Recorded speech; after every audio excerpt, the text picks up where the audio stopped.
top-heavy and less effective. I expect the Assistant Secretary to be a leader in fixing this problem. I'm concerned the Department of Defense is increasingly becoming an instrument of controversial social policies. Most of these policies are influenced by the office Mr. Keohane hopes to lead.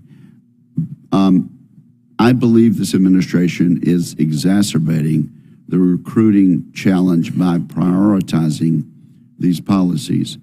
A large number of Americans do not want to join an organization led by people who are often more interested in fighting culture wars than preparing for actual wars. And I was very interested in the chair's comments just a few moments ago about making sure that we're not creating policies based on unfounded accusations. As someone who joined the United States military half a century ago as a young college student and who served on both active duty and in the reserve, I have long ago come to the conclusion that the United States military is the greatest civil rights organization and the greatest equal opportunity program in the history of the world. I believe that has been the case for decades and decades and continues to be so. And so I do wonder about the unfounded accusations that seem to be driving policy.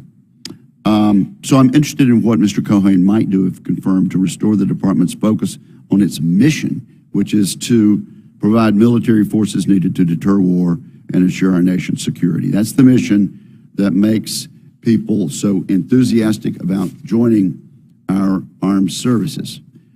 Now, Mr. Girton has been nominated by the President to be Assistant Secretary of the Navy for Research, Development, and Acquisition. And he seems to be singularly qualified for this important position. He will be responsible for managing the development of weapons for the Navy and Marine Corps. During this hearing, I hope to learn how the Navy can bring the latest technology to our warfighters and make sure the systems they currently have are ready to deploy.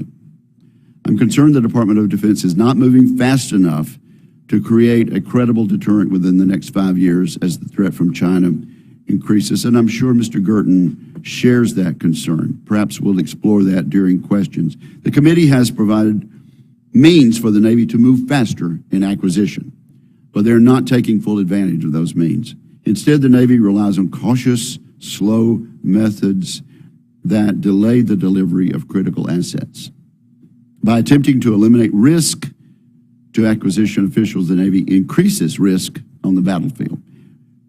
And I think that can be said service-wide, not just for the Navy. We must innovate. It is time to make the most of existing acquisition authorities so our speed matches or exceeds that of our adversaries.